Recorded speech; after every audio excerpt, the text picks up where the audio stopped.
공고함을 아는 인생, 이렇게 제가 설교 제목을 정했습니다. 따라합시다. 공고함을 아는 인생이 됩시다. 인생의 공고함을 알면 하나님을 찾게 되어 있습니다. 그래서 오늘 세 가지 공고함에 대해서, 하나님을 만나야 될 수밖에 없는 세 가지 공고함에 대해서 이야기하려고 합니다. 중세의 흑사병이 유행하자 모든 대학이 문을 닫았습니다. 박사학위를 앞두고 있는 한 청년이 이 상황이 너무 낙심돼서 고향으로 내려왔어요.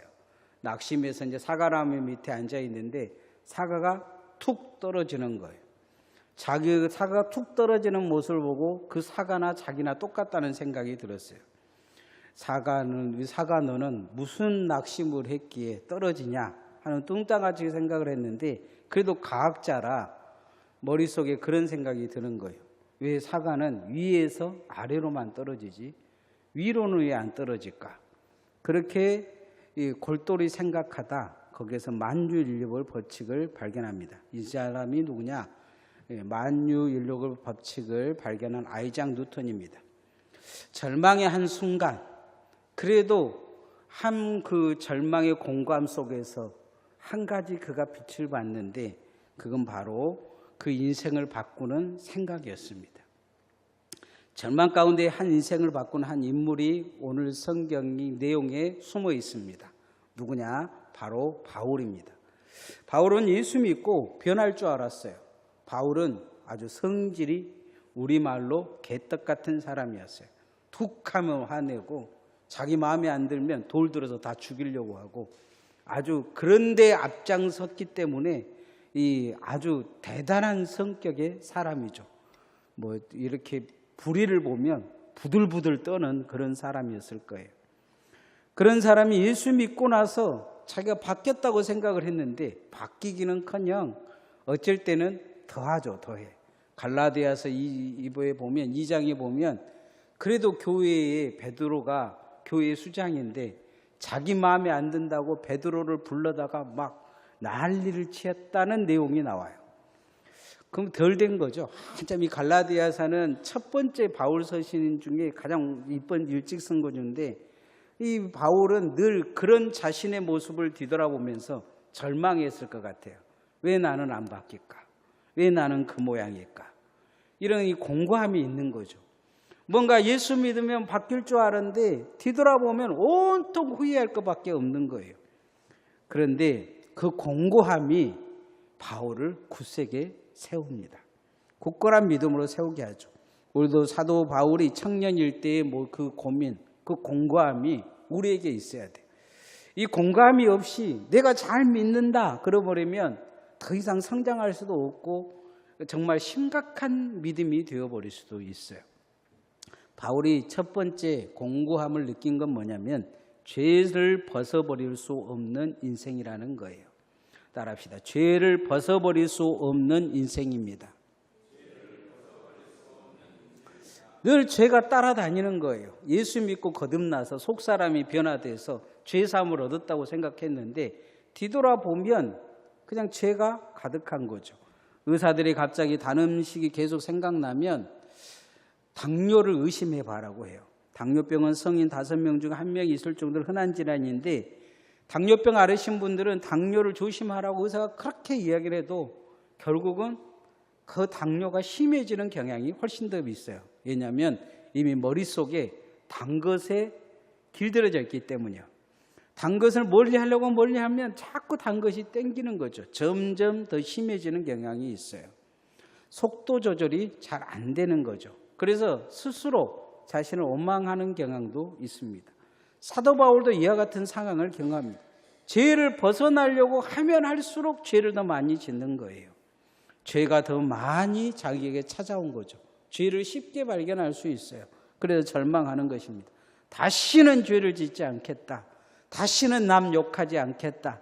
다시는 남 비판하지 않겠다 하지만 이미 무의식적으로 툭툭툭 튀어나오는 거죠. 그러면서 바울 사도가 그런 이야기를 해요. 로마서 7장 15절 말씀 읽어봅시다. 시작. 내가 행하는 것을 내가 알지 못하나니 곧 내가 원하는 것은 행하지 아니하고 도리어 미워하는 것을 행함이라. 이미 깊숙이 죄가 들어와 있다는 거예요.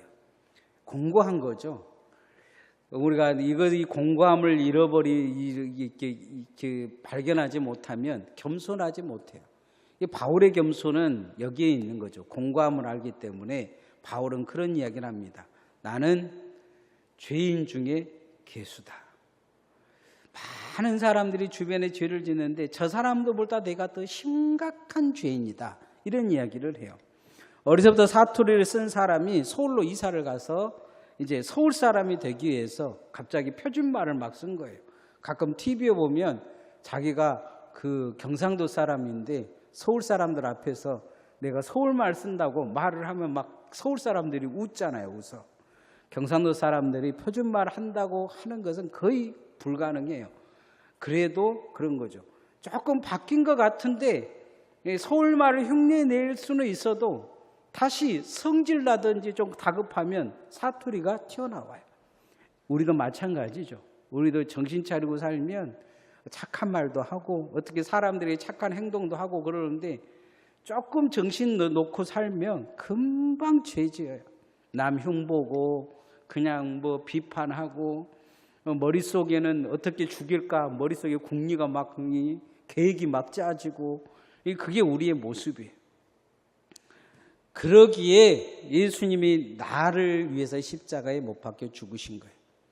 그러기에 나의 힘으로는 구원받을 수가 없어요. 사도 바울은 죄가 넘치는 곳에 은혜가 넘친다 이 얘기를 했는데 그러기에 예수님을 붙들어야 된다는 이야기예요. 그러기에 예수 믿어야 된다는 이야기입니다. 성도는 그런 죄인을 용서하시고 은혜에 주셔서 구원에 이르게 하신 하나님의 은혜와 사랑을 붙들고 살아야 될 줄 믿습니다. 내 인생의 공고함을 늘 확인해야 돼요. 내가 죄인이라는 거, 내가 거듭났지만 죄를 짓는다는 거, 나 때문에 상처받는 사람들이 있다는 거, 내 이 죄 때문에 내가 흘려놓은 죄 때문에 누군가가 고통받고 있다는 거, 이걸 기억을 해야 돼. 이런 공고함을 내가 알 때 하나님 붙들 수 있어요. 그 은혜가 은혜될 수 있습니다. 그래서 늘 죄를 벗어버릴 수 없는 인생으로 아직 남아있다는 것을 기억을 해야 합니다. 의인이 아니에요. 늘 우리는 예수 믿으면 뭔가 좀 아는 것처럼 의인처럼 이야기하고 의인처럼 행동하는데 그렇지 않는다는 거죠. 바울은 자기가 절대 의인이라고 이야기하지 않아요. 그처럼 의롭게 사는 사람이 어디가 있었겠어요. 그러나 자신은 죄인 중에 괴수다 이야기해요. 죄의 공고함을 끊임없이 죽을 때까지 물고 사는 거예요. 나는 하나님 앞에 끊임없이 이 싸움을 해야 된다. 죄의 싸움을 해야 된다는 거죠. 두 번째, 우리는 죄로 물들어버린 인생이라는 거예요. 따라합시다. 우리는 죄로 물들어버린 인생입니다. 사람들이 잘 몰라요. 죄에 물들어 있다는 것을. 저희 작은아버지 가족이 제가 어렸을 때에 이 부산 삼당지로 이사를 가셨어요. 철도원이 되신 거죠. 전라도 사람들이 경상도 가가지고 한 10년 사면 경상도 말 씁니다. 한 20년 살다 보니까 지금 말하면 전형적인 경상도 사람이에요. 그 조카들, 아니, 우리 이제 동생들, 사촌 동생들도 경상도 말이 있어요. 경상도 말이 몸에 배인 거죠. 사람의 환경과 문화가 이처럼 무서운 거예요. 그런데 인간은 수천 년간 아담의 범죄 이후에 죄에 물들어 살았어요. 모든 말 속에, 문화 속에, 그 다음에 경제, 정치, 그리고 우리가 입는 옷들 속에도 끊임없이 죄들이 물고 들어오고 있어요. 그 중심에 누가 있냐? 죄를 물고 다니고 죄를 퍼뜨려 다니고 죄의 씨를 뿌리고 다니는 사람이 누구냐? 우리예요, 우리. 내가 그런다는 거예요. 여러분은 죄를 막 이렇게 정리하고 쓸고 다니는 사람이 아니에요. 여러분이 가는 데마다 이렇게 죄가 물든 거죠. 코로나에 예전에 우리가 걸렸을 때 코로나 이렇게 걸린 사람이 가는 곳마다 코로나 바이러스를 퍼뜨려 다니는 것처럼 우리는 죄의 바이러스를 퍼뜨리고 다니는 존재들이에요. 이걸 잊지 말아야 돼요. 뼛속 깊이 죄가 들어와 있어요. 물고기가 물을 벗어서 살 수 없듯이 인간이 죄를 벗어서 살 수 없는 것처럼 죄가 깊게 들어와 있어요. 죄 안 짓고 살면 힘들어요. 세상 살기가. 쉬울 것 같아요? 그렇지 않을 거예요. 여러분 옆에 사람이 만나가지고 속이야기 다 하라고 그러면 속이야기 다 하는 사람이 어디가 있어요? 그러면 그 사람하고 연수될 거예요. 이 교회 안에서 쫓겨나게 될 거라고요. 여러분의 속을 다 이야기하면.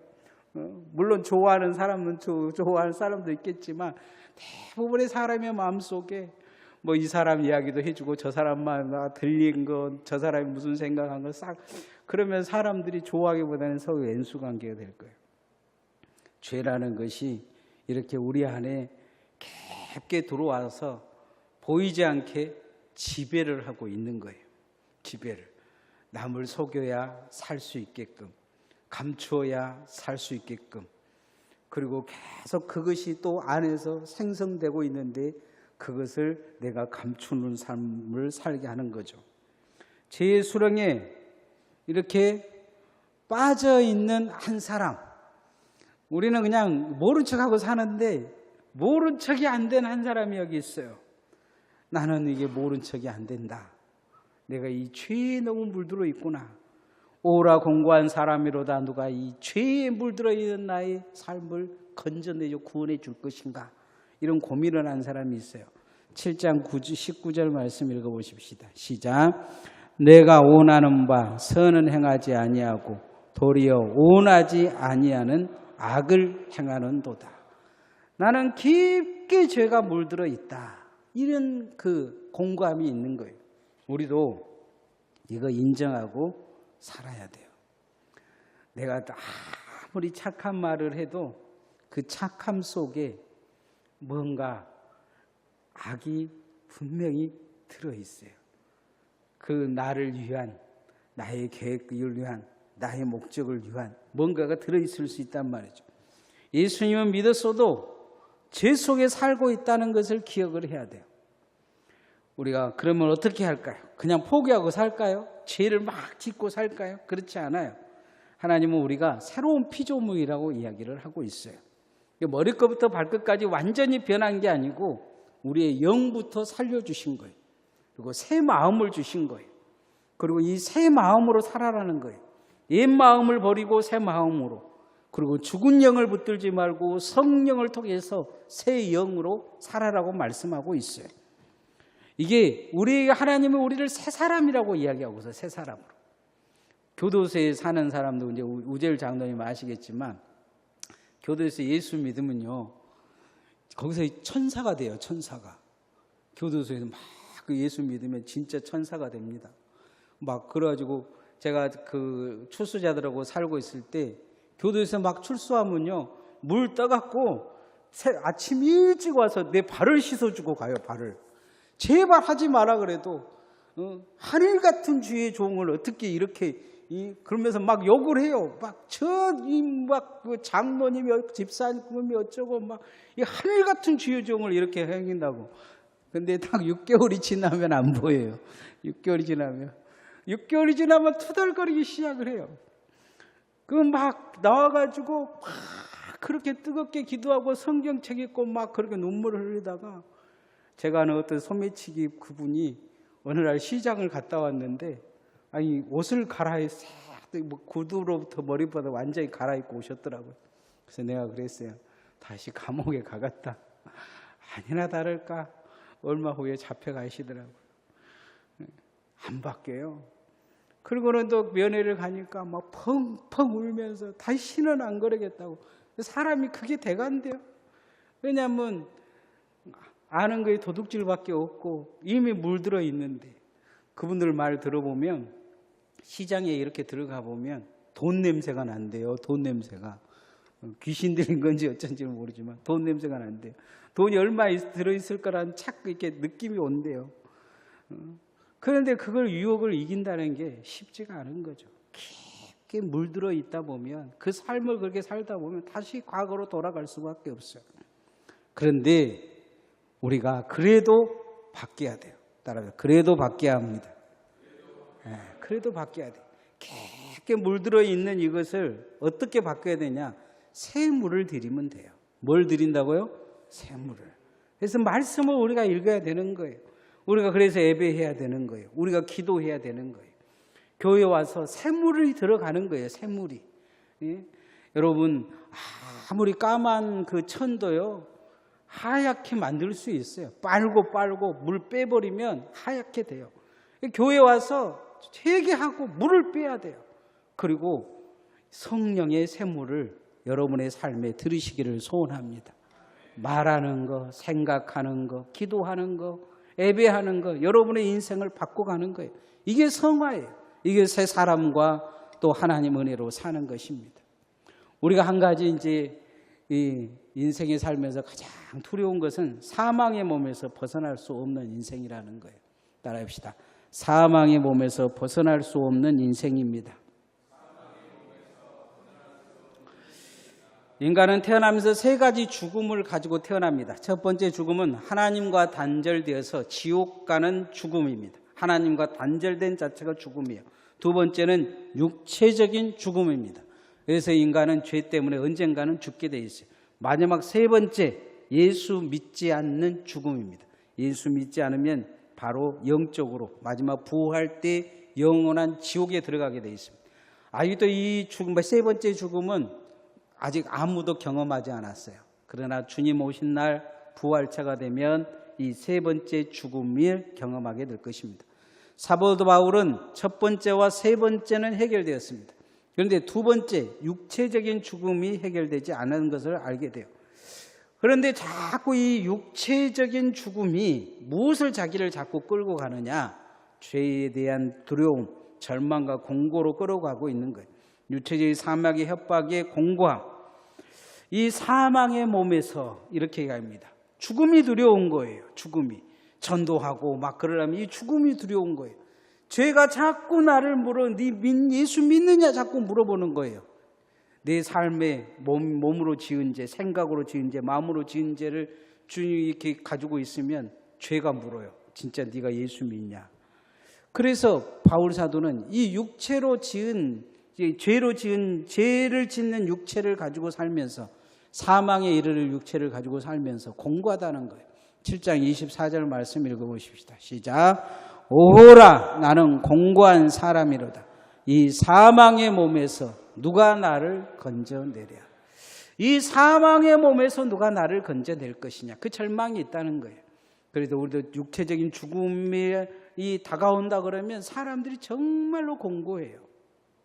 얼마 전에 우리 노예 어떤 장로님이 돌아가셨어요. 그 전날 그 병원에 가가지고 검사를 했대요. 암 진단하러 간 거예요. 근데 그 다음날 와가지고 그 학교에 있는 분들이 보니까 초죽음이 돼서 왔더래요. 그 하루 가가지고 잠깐 엑스레이 찍고 뭐 하고 왔는데 공고한 거죠, 공고. 그러고는 그날 저녁에 갑자기 호흡이 곤란이 와가지고 그 다음날 돌아가셨어요. 인간이 죽음 앞에 이렇게 약해요. 그 심각한 그 암도 아니었다고 해요. 그런데 충격을 먹은 거죠. 진작 알고 있었어요. 그날 가서 이제 암 검사해가지고 확인하러 간 거예요. 근데 못 이긴 거죠. 공고함을. 죽음 앞에 두려운 거죠. 그 예수 믿어도 마찬가지예요. 우리가 늘 죽어도 나는 살고 주님이 오신 날은 오면 우리는 다시 죽지 않을 것을 믿습니다. 신앙 고백을 해도 죽음 앞에 공고함은 어쩔 수가 없어요. 그런데 한 가지 그래도 우리가 소망을 가져야 돼요. 우리가 예수님이 이 땅에 십자가에 못 박혀 죽으셔서 사망의 값을 치르셨다는 거예요. 그래서 우리는 언젠가는 죽게 돼 있어요. 그러나 주님 오신 날 다시 부활할 줄 믿습니다. 늘 이 소망을 가지고 살아야 돼요. 성도는 죽음을 바라보지 말고 사망을 이기신 예수님을 바라보고 살아야 돼요. 생명의 부활을 바라보고 살아야 돼요. 하나님의 나라를 바라보고 살아야 돼요. 그런데 죽음 앞에 떠는 것은 어쩔 수가 없어요. 누군가 막 죽음 앞에 떤다고 이 겁쟁이나 말하는 사람이 나중에 더 떨어요. 다 인생은 죽음 앞에 겁쟁일 수밖에 없어요. 그러나 그 겁쟁인 우리 인생일지라도 죽어도 다시 살고 영원히 죽지 않는 부활이 있음을 기억하시기를 소원합니다. 늘 이 공고함이 나를 하나님 보게 하는 거예요. 이 공고함이 하나님 나라 보게 하는 거죠. 제가 장례식에 가서 꼭 강하게 설교할 때가 있어요. 그건 뭐냐면 믿는 자들을 위한 것보다 믿지 않는 사람들을 위해서 설교하기인 거죠. 막 뭐라고 떠들고 있어도 귀는 전부 다 저한테 제 목소리에 들어와 있기 때문에 한 번은 죽음을 생각해 보라. 이 말을 꼭 해요. 장례식에 와서 술 먹고 뭐 돌아가신 분이 어쩌고 저쩌고 이야기하지만 내 죽음에 대해서 한 번도 생각 안 해보고 산 사람들에게 당신의 죽음 이후에는 과연 어떻게 될 것인가 한 번쯤 생각해 보라는 거죠. 그러면 그들이 정말 주님이 택한 자라면 주님 앞에 돌아오게 될 것입니다. 우리도 죽음 앞에 늘 내 죽음만 바라볼 게 아니고 죽음을 넘어 영생이 있고 하나님의 나라가 있고 생명의 부활이 있음을 기억하고 죽음을 이기는 주의 종들 되어지시기를 소원합니다. 공고함을 늘 가지고 살아야 합니다.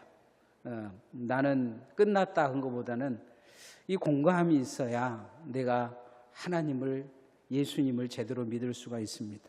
우리는 죄를 벗어버릴 수가 없습니다. 그래서 예수 믿는 것입니다. 죄로 물들어 버렸어요. 그래서 교회 다니면서 성경 읽고 우리가 기도하고 그러는 거예요. 이 죄의 물을 빼고 우리가 예수의 물, 성령의 물, 하나님의 말씀을 물들여야 될 새 사람이기 때문이에요. 마지막으로 죽음은 어쩔 수가 없어요. 그러나 죽음 너머를 보고 살아야 돼요. 이 공고함이 더 주를 만나게 하고 주를 의지할 수 있게 하기를 소원합니다. 이상 같이 기도하십시다. 하나님 앞에 나의 공고함을 알게 하시고 예수님을 통해서 죄를 벗어버리는 인생 되게 달라. 죄를 벗어버릴 수 없지만 그래서 예수가 내게 필요함을 알고 더 예수를 붙들게 달라. 죄로 물들어버린 인생인 걸 알고 죄의 물을 빼고 성령과 예수님의 마음을 내 안에 물들게 달라. 사망을 보고 떨게 아니고 사망 너머를 바라보고 살게 달라. 이제 같이 기도하십시다.